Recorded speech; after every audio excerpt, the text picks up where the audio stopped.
Eu costumo dizer que o cara que a gente que é torcedor, a gente não é técnico, cara. A gente tem que entender isso, mas é impossível, porque é torcedor, enfim. Mas se a gente não, a gente sabe, o técnico, ele sabe o ambiente, ele sabe o que ele tem que fazer, ele sabe a personalidade de cada um. Ainda mais o Felipe Luiz, que, porra, jogou com o Pedro, já conviveu com o Pedro. Ele conhece o Pedro desde quando o Pedro chegou no Flamengo. Ele treina com o Pedro, que o Pedro chegou no Flamengo em 2020, se eu não me engano. Ele treina com o Pedro já há maior tempo, ele sabe como é que ele é. Infelizmente, o que aconteceu não foi algo, não foi a primeira vez, é reincidente. Ele já levou o esporro do Davi Luiz, ele erroneamente, assim, absurdamente, levou um soco na cara de um. Então tem muita coisa, então ele sabe como é que é, ele sabia como agir e ele agiu certo. O homem aí chegou, tomou vergonha na cara, estava putinho sim, mas agora chegou e voltou a fazer o que realmente deve fazer. E o Arrascaeta, meu irmão? A Arrascaeta a gente tem que ter a alegria e o discernimento de aproveitar, de estar vivendo no mesmo tempo que o Arrascaeta. Porque eu tenho certeza que daqui a uns anos vão falar, caraca, tinha um jogador chamado Arrascaeta. Assim como a gente fala de vários jogadores do passado, a Arrascaeta vai ser falada dessa forma. A Arrascaeta está fazendo história diante dos nossos olhos, irmão. É um jogador fora de série, fora de classe, para os padrões da América do Sul, obviamente, possível que é da América do Sul, obviamente. É um cara que a gente dá uma sorte incrível de ele estar aqui.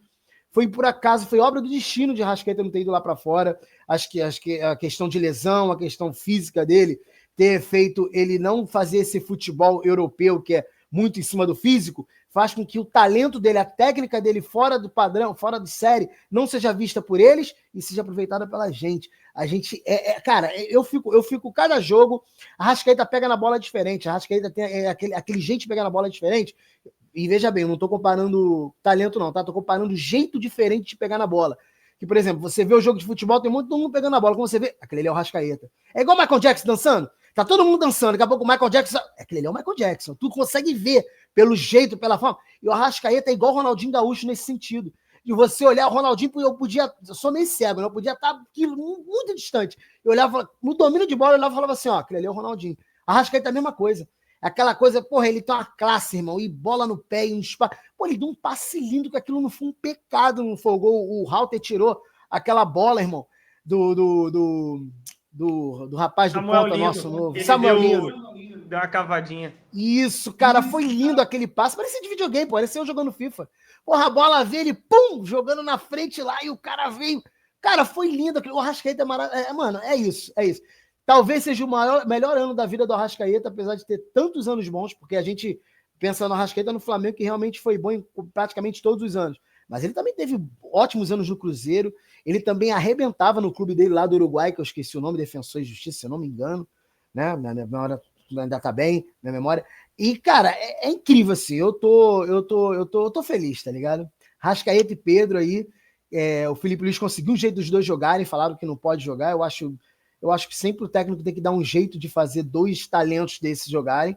E ele conseguiu fazer, irmão. Conseguiu fazer muito pelo Jorginho e principalmente pelo Saul, que está fazendo partidas primorosas, meio que fora da posição dele de costume, não fora da posição dele porque ele é um cara polivalente mesmo, ele, entendeu? É normal, mas ele está conseguindo defender bem, atacar bem, conseguir dar consistência no meio de campo para deixar o Arrascaeta e Pedro brilharem e fazer aí esses 8-0 no exemplo contra o Vitória. Eu não acho que vai ser 8 contra o Grêmio, não, mas uns 7 a gente faz.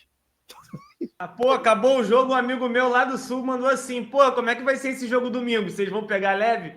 Eu relaxo, irmão. Até 8 tá tudo seguro. Quando passar de 8 é que você tem que se preocupar. Pô, cara, que jogo maravilhoso, né? Não tem jeito. Renan, ele tocou num ponto legal que ele falou assim, talvez seja o melhor ano do Arrascaeta. E essa foi uma pergunta que foi feita para o Felipe Luiz, da comparação do Arrascaeta de 2019, que em comparação dos números é o que se equivale para esse ano de 2025. E aí é óbvio que o Felipe Luiz não é bobo nem nada, jogou aquela resposta padrão. Aí você tem que perguntar para o jogador, que é ele que tem que dizer se está no melhor momento. Mas eu acho que para o torcedor fica subjetiva e aberta essa questão, e eu passo ela para você, já que o Isaú levantou essa bola para gente. É o melhor momento do Arrascaeta com a camisa do Flamengo desde que ele vestiu? Cleito, eu não sei se é o melhor momento técnico do Arrascaeta, porque Em 2019, o momento técnico do Arrascaeta também foi primoroso. Foi em 2019 que ele faz aquele golaço lá de praticamente de fora da área, né? De bicicleta contra o Ceará. Foi. Mas quando a gente analisa um jogador, a gente, obviamente, vai pesar muito a mão essa análise no aspecto meramente técnico, porque no final das contas é isso que resolve o problema dentro de campo. Mas a gente também começa a analisar outros aspectos do jogador, como, por exemplo, a capacidade adaptativa dele de deixar de ser um meia mais central e começar a ser um segundo atacante, para poder fazer com que os gols dele aumente mais. A tomada de decisão do jogador, a tendência é que quanto mais maduro ele vai ficando, melhor a tomada de decisão também fique, porque isso não é uma questão somente técnica, é também uma questão cognitiva.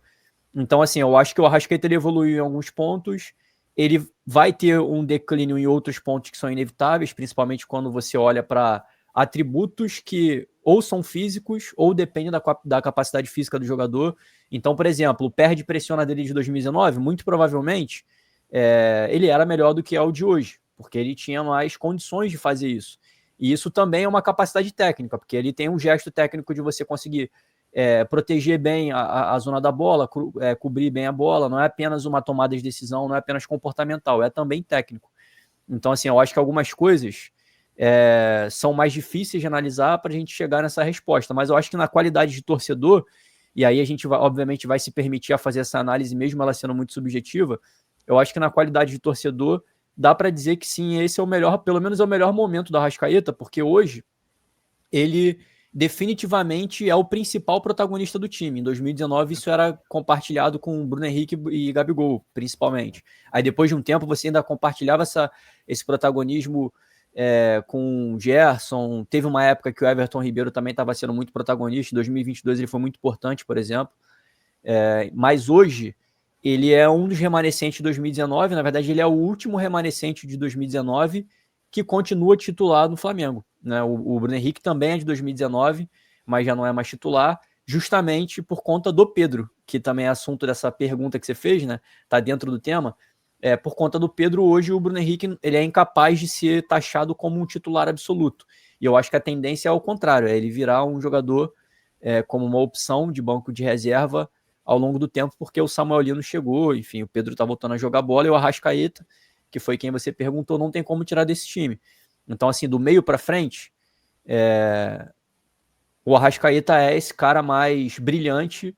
Eu até acho que ele vai, com a chegada do Samuel Lino, eu acho que ele vai ser menos determinante em questão de números, porque o Samuel Lino vai dar muita assistência, não vai fazer tantos gols quanto a maioria das pessoas gostaria, porque ele não é um jogador de tantos gols, ele é um jogador que chega com muita lucidez no ataque, escolhe alguém para fazer o gol e essa pessoa faz o gol porque ele entrega a bola para o cara só dar o passe para dentro das redes.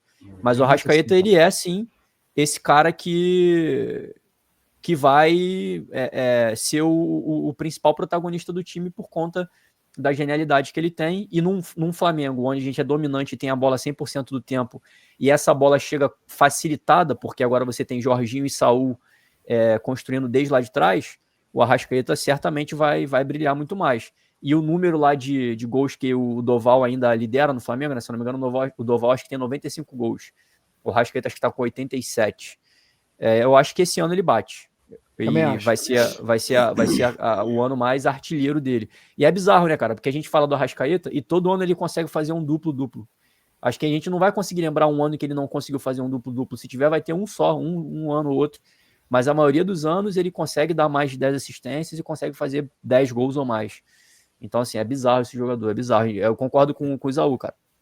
A gente tem que realmente desfrutar do Arrascaeta. Tiveram momentos de baixa, todo jogador tem, mas o Arrascaeta, ele geralmente tá num momento feliz pra gente.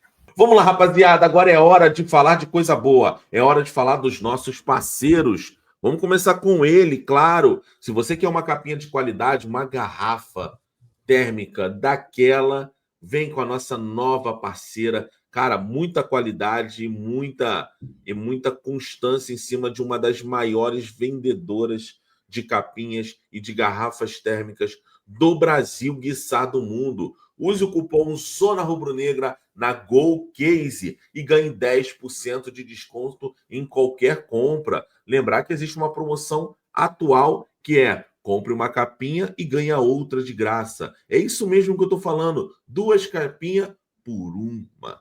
Vem, compra uma, ganha 2. Essa é a grande promoção da GoCase e, obviamente, você usando o cupom Zona Rubro-Negra, você garante 10% de descontos. E você que gosta daquela estatística gostosa, por que não baixar o nosso aplicativo? O aplicativo da SofaScore. Fique por dentro. Várias promoções também estão vindo para aí da SofaScore. E claro, se você quer ter aquele produto customizado do Flamengo, do Zona Rubro-Negra, parceiro, o Clube, né? Você tem camisa do Zona Rubro-Negra, você tem chaveiro do Zona Rubro-Negra, você tem porta-copo, você tem caneca e você tem o quadro nosso aí, né? Pro Stream Club, é só você garantir lá e, obviamente, você pedir os produtos Zona Rubro-Negra, que também são vendidos de forma Qual é o cupom? separada. O cupom compre o kit do Zona Rubro-Negra. E O cupom é ZRN10. ZRN10, tamo junto, é isso aí. E para finalizar, por que não, né? A nossa parceira mais antiga, a parceira que foi responsável por colocar Arthur no Dia dos Pais lá no Maracanã, ela mesma, a gente está falando de uma das maiores vendedoras esportivas do Brasil, é ela mesma, a Centauro, que está uma parceria aqui. Use o cupom ZRN10 e ganhe 10% de desconto em qualquer compra vendida e entregue pela Centauro. Centauro e Zona Rubro-Negra, uma parceria de sucesso!